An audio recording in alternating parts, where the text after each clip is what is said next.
Welcome to New Hampshire, site of the first in the nation Democratic primary and the campus of St. Anselm College here in Manchester. Over the next 2 hours, the Democratic candidates for President of the United States will be questioned both by journalists and ordinary people, undecided voters likely to vote in the primary next January. Before we begin, some housekeeping items. On behalf of all of us, I'd like to thank our host, St. Anselm's College, and the people of New Hampshire, so the candidates don't have to use their valuable time doing it themselves. The debate tonight will be in two halves. In the second part, we'll hear directly from some of this group of about 100 voters. They were brought to us with the help of the New Hampshire Institute of Politics and the New Hampshire Political Library. All of them were then spoken to personally by our CNN producers. We look forward to hearing what's on their minds tonight. But for roughly or so the first hour, questions will be asked by journalists from our debate partners. Tom Fahey of the New Hampshire Union Leader and Scott Spradling of the Hearst Argyle's WMUR-TV. We're more or less on the honor system here tonight. No loud bells, no flashing lights. The candidates all know they'll have about 1 minute or so to respond to our partners' questions. If they lose track, I'll try to gently, politely remind them that they've lost track. Some answers might even be less than a minute. We can only hope. Then we'll spend the next the next 4 minutes or so following up. And at my discretion, I'll ask either a candidate or some of the other candidates to weigh in on that specific topic. We hope to get some real conversations going among these candidates. There are a few other rules other than this. Candidates must stay on topic of the original question. If they stray and try to answer a question on another topic or raise another topic, we'll stop them immediately and move on to another candidate or question. They're very familiar with all of these rules. So that's enough from me right now. Let's meet the candidates. We've asked for no opening statements. However, I would like to ask each candidate to, in one short sentence, and the emphasis is on the word short sentence, about 5 seconds or so, to introduce themselves to the voters of New Hampshire. Let me begin with an example of what I have in mind. I'm Wolf Blitzer, and I'm with CNN. Let's start across the stage and go to Mike Gravel. Senator, why don't we begin with you, and then we'll go down the line. Like Lee Iacocca said, I'm back from the past, a new leader. My name is Mike Gravel, and I'm running for President of the United States for real. My name is Christopher Dowd. I'm a United States Senator from the state of Connecticut. I'm John Edwards. I'm Hillary Clinton, a senator from New York running for president. Senator Barack Obama, senator from Illinois running for president. I'm Bill Richardson, the proud governor of the state of New Mexico. Joe Biden, United States senator from the state of Delaware. Dennis Kucinich, congressman from Cleveland, Ohio, City of Champions. Excellent. You did very, very well. I think all of us are really happy about that. Let's begin our questions right now. We're going to start with Scott Spradling of WMUR-TV. He has the first question. Scott? Well, thank you. And thanks to all 8 of you for being here this evening. We appreciate it. Senator Obama, you get the first question of the night. It has been nearly 6 years since 9/11. Since that time, we have not suffered any terrorist attacks on U.S. soil. Just yesterday, the FBI arrested 3 men for a terror plot at JFK Airport. Could it be that the Bush administration's effort to thwart terror at home has been a success? No. Look, all of us are glad that we haven't had a terrorist attack since 9/11. And I think there's some things that the Bush administration has done well. But the fact of the matter is that we live in a more dangerous world, not a less dangerous world, partly as a consequence of this president's actions. Primarily because of this war in Iraq, a war that I think should have never been authorized or waged. What we've seen is a distraction from the battle to deal with al-Qaeda in Afghanistan. We have created an entire new recruitment network in Iraq that we're seeing them send folks to Lebanon and Jordan and other areas of the region. And so one of the things that I think is critical as the next president is to make absolutely certain that we not only phase out the war in Iraq, but we also focus on the critical battle that we have in Afghanistan and root out al-Qaeda. If we do not do that, then we're going to potentially see another attack here in the United States. Does the Bush administration, Senator, deserve any credit for the fact there's been no terrorist attack here in the United States for nearly 6 years? You know, I think there's some things they've done well. I think they've cracked down on some of the financial networks. I think that is important. They have, unfortunately, not strengthened our alliances with other countries. And one of the most important things that we're going to have to do to be successful in rooting out these networks is to make sure that we have the cooperation of other nations. That is not something that we've done, and the effort in Iraq has greatly weakened our efforts there. Senator Edwards, let me let you clarify what you said the other day. You said the war on terror is a bumper sticker, not a plan. Now, with the news yesterday, this alleged plot at JFK, which could have done supposedly horrendous damage and caused an incredible number of casualties, do you believe the U.S. is not at war with terrorists? I reject this bumper sticker, Wolf, and that's exactly what it is. It's a bumper sticker. As President of the United States, I will do absolutely everything to find terrorists where they are, to stop them before they can do harm to us, before they can do harm to America or to its allies. Every tool available, military, alliances, intelligence, I will use. But what this global war on terror bumper sticker, political slogan, that's all it is, all it's ever been, was intended to do was for George Bush to use it to justify everything he does. The ongoing war in Iraq, Guantanamo, Abu Ghraib, spying on Americans, torture. None of those things are okay. They are not the United States of America. Senator Clinton, do you agree with Senator Edwards that this war on terror is nothing more than a bumper sticker, at least the way it's been described? No, I do not. I am a senator from New York. I have lived with the aftermath of 9/11, and I have seen firsthand the terrible damage that can be inflicted on our country by a small band of terrorists who are intent upon foisting their way of life and using suicide bombers and suicidal people to carry out their agenda. And I believe we are safer than we were. We are not yet safe enough, and I have proposed over the last years a number of policies that I think we should be following. Congressman Kucinich, you voted against the Patriot Act when it was first introduced. You've since voted again against it, but some would say yesterday's plot that was described by the FBI underscores the need for precisely that kind of tough measure to deal with potential terrorists out there. Benjamin Franklin once said that those who would give up their essential liberties to achieve a sense of security deserve neither. The Patriot Act has undermined civil rights in this country. And as President of the United States, one of my first acts in office would be to move forward to have the Justice Department overturn the Patriot Act as unconstitutional. We have to remember that 9/11 led us down a cul-de-sac. Americans need to reconnect with our deeper sense of self here, Wolf. We have to remember that, the courage that it took to form this country is still within us. And I want to have what I call the 9/10 Forum to help us reconnect with a deeper sense of who we are as Americans. We got to move on to the next question. I want to go back to Scott. Go ahead, Scott. Thanks, Wolf. Senator Biden, question for you on Iraq. You are the only person standing on this stage tonight to recently vote to continue funding the troops in Iraq. My question is this: why were Senators Obama, Clinton, Dodd, and Congressman Kucinich wrong to vote against the funding? I'm not going to make a judgment why they were wrong. I'll tell you why I was right.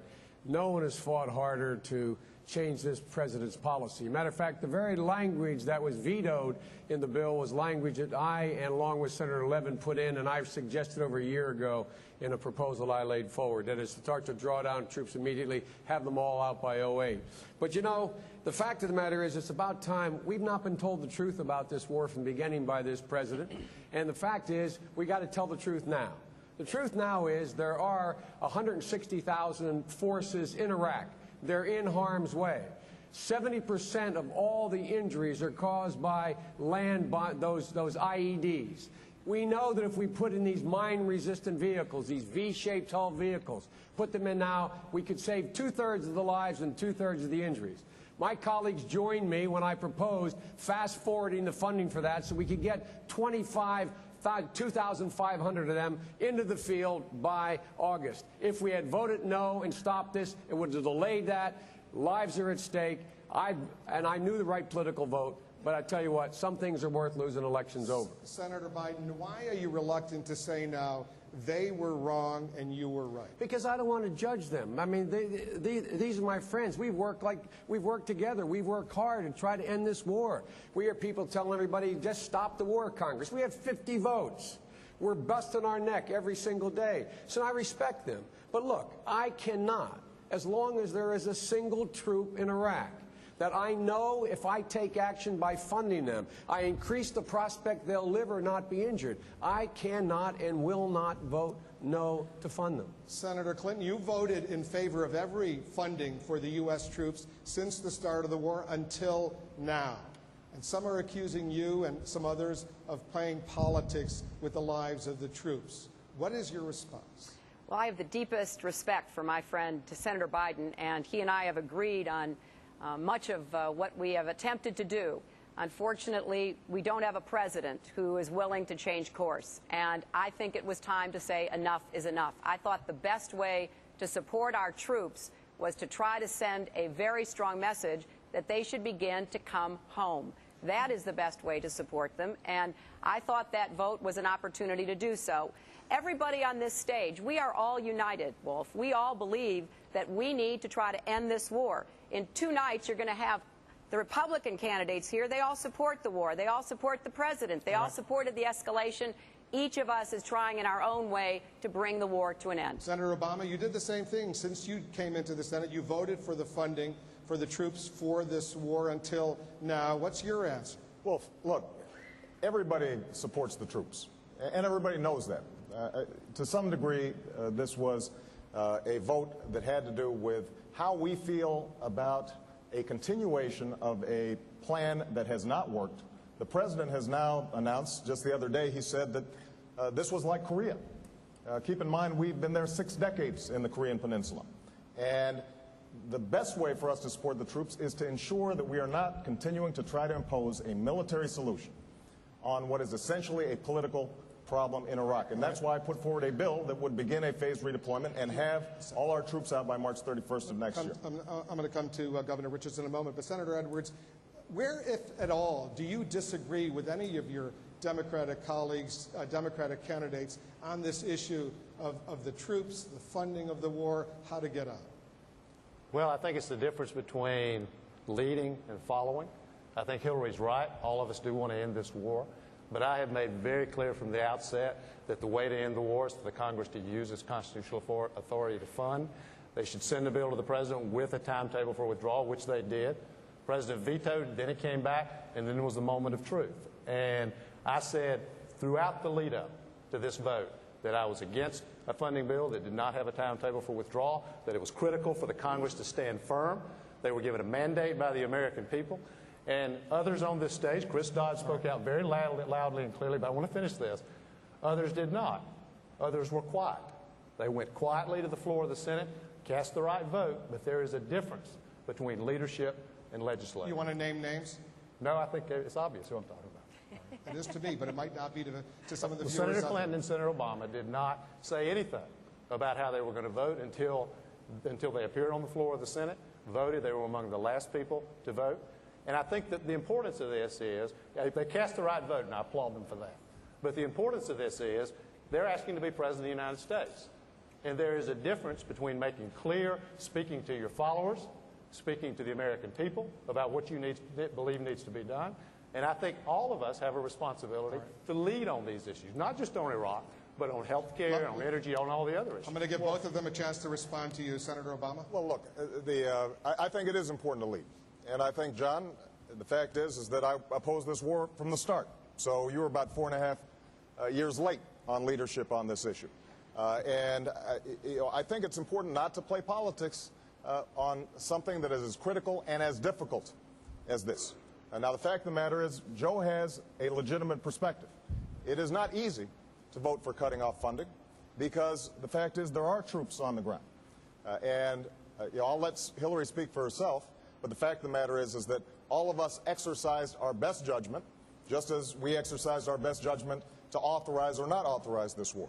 And I think it's important for us to be clear about that. All right. Senator and I think it's important, excuse me, particularly to point out this is George Bush's war. He is responsible for this war. He started the war, he mismanaged the war, he escalated the war, and he refuses to end the war. And what we are trying to do, whether it's by speaking out from the outside or working and casting votes that actually make a difference from the inside, we are trying to end the war. And each of us has made that very clear. We have different approaches. I have a three-step plan to bring the troops home starting now, put pressure on the Iraqi government to take responsibility and cut off aid when they won't, and engage in intensive diplomacy, regionally and internationally. The differences among us are minor. The differences between us and the Republicans are major, and I don't want anybody in America to be confused. Senator Edwards respond. Are the differences minor between you and these Democratic candidates? There are differences between us, and I think Democratic voters deserve to know the differences between us. I think there is a difference between making very clear when the crucial moment comes on Congress ending this war what your position is, and standing quiet. That's all I'm saying. They eventually voted the right way. I respect them for voting the right way.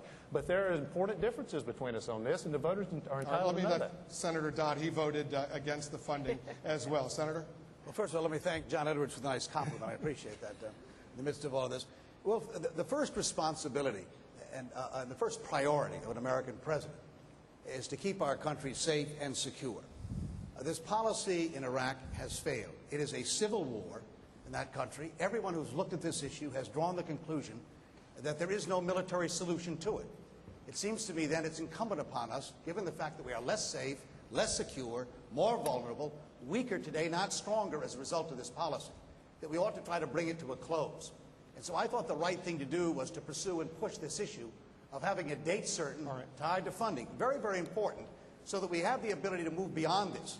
This war has caused many casualties, not the least of which are our troops, obviously, but also the foreign policy. Your first question on terror has been directly affected because of this policy in Iraq. Well, Governor Richardson, I want Governor Richardson to weigh in, because I know you've been very, very concerned about what's happening with the genocide in Darfur.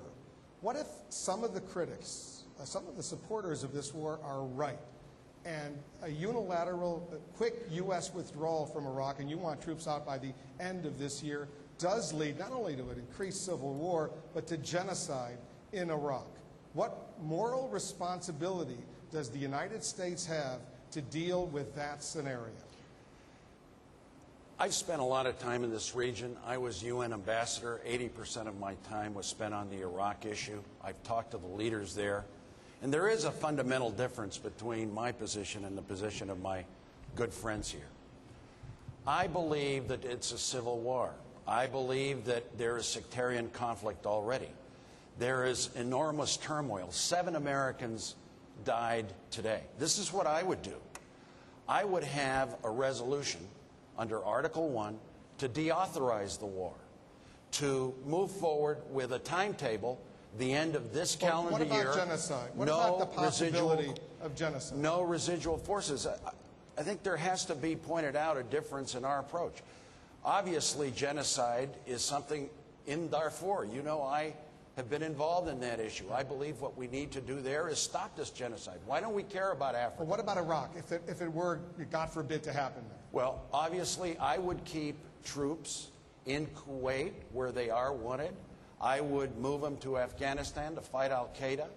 But I believe that our troops have become a target. Our troops right now have done a magnificent job.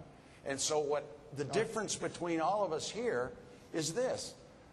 All of these resolutions, the funding, supplemental appropriation on funding, on issues relating to timetables is not working because the president is vetoing. But let me finish. Hold on one second. We're going to get back to this. I want to let Senator Gravel, he hasn't had a chance to speak yet. Senator Gravel, I know you've been outspoken on all of these issues. Where, very briefly, do you disagree with these other Democratic candidates? Totally.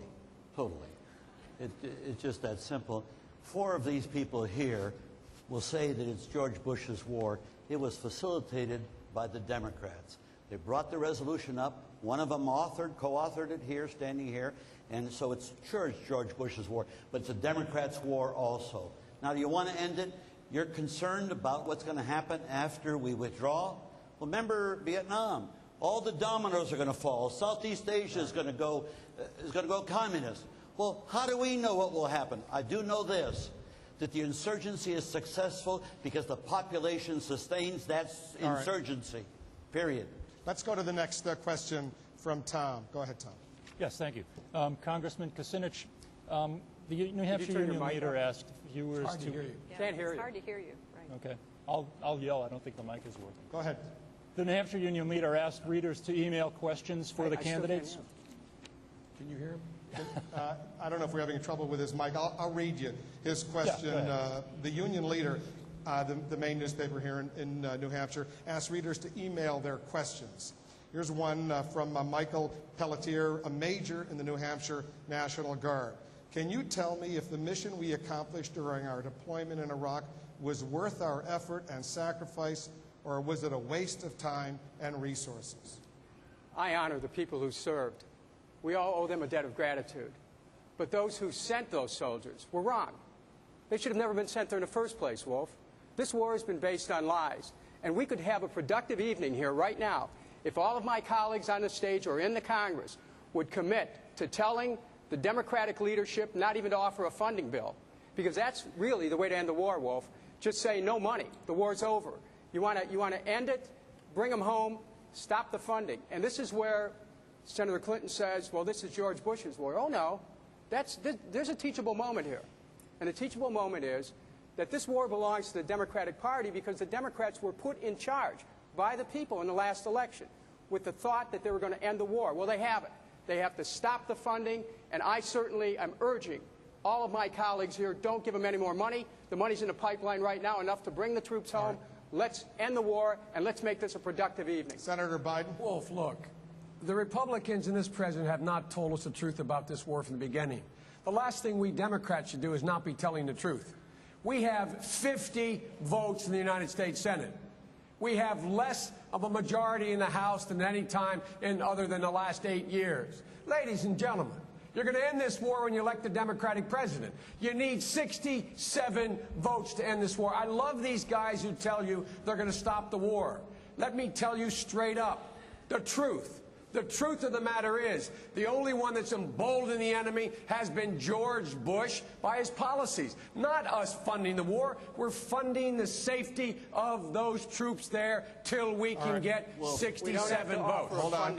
I want to bring Senator Clinton in. Senator Clinton, do you regret voting to authorize the president to use force against Saddam Hussein in Iraq without actually reading the National Intelligence Estimate, the classified document laying out the best U.S. intelligence at that time?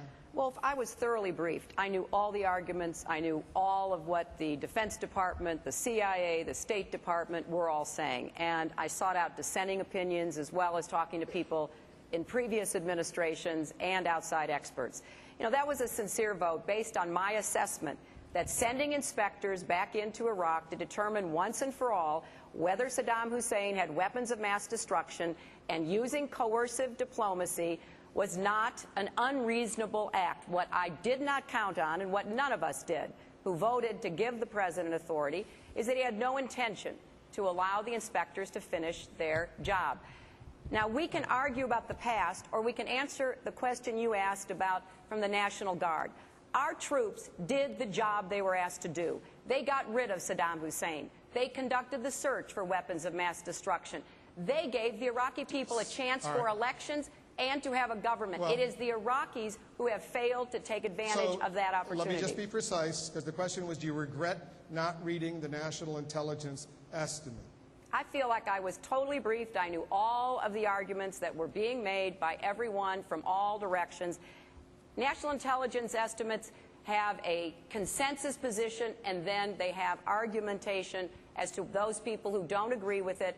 I thought the best way to find out who was right in the intelligence community was to send in the inspectors. And if George Bush had allowed the inspectors to finish the job they started, we would have known that Saddam Hussein did not have WMD, and we would not have gone and invaded Iraq. Senator Edwards, you didn't read that National Intelligence Estimate either. Do you regret that?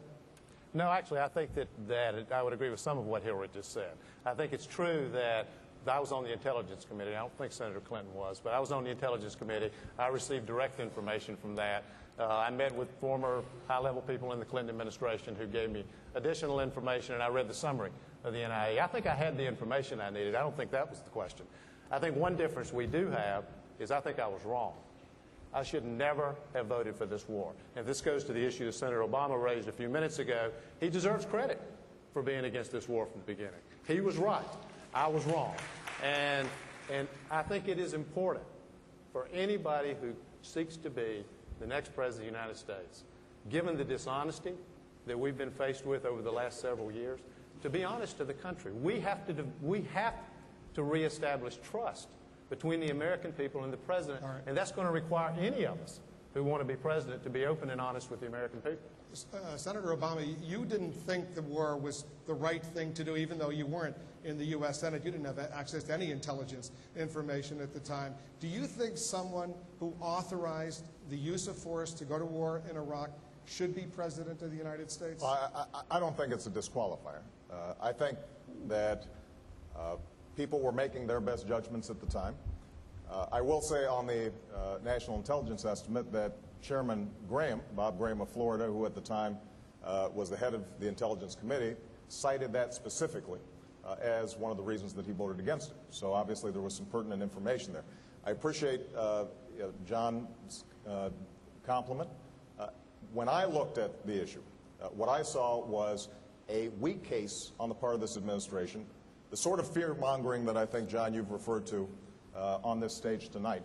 And the critical thing for us moving forward is to recognize that we are not going to be able to continue to throw our troops at a civil war and be able to succeed.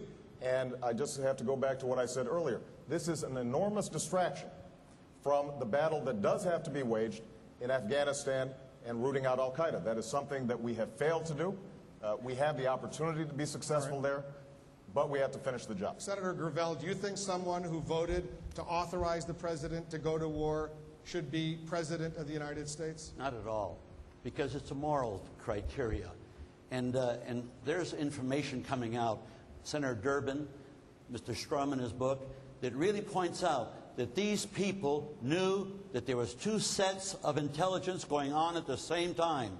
And they made a political decision to vote the way they voted. A political decision that cost, stop and think, we have killed more Americans than was done on the 11th of September. More Americans died because of their decision. That disqualifies them for president. It doesn't mean they're bad people. It just means that they don't have moral judgment. And that's very important when you become president. All right, Senator Clinton, you want to respond? Well, I have said repeatedly that if I had known then what I know now, I never would have voted to give the president authority. And in the last debate, I said that, it was a mistake to trust George Bush, that he would do what he told all of us he would do. He made it in speeches. He told us in private that he would put the inspectors in to determine whether or not the International Atomic Energy Agency, the Clinton administration, many other countries who thought that there were stores of chemical and biological weapons were true or not. Now, I do not think that that is a necessarily wrong judgment at the time. What was wrong is the way this president misused the authority that some of us here gave him, and that has been a tragedy.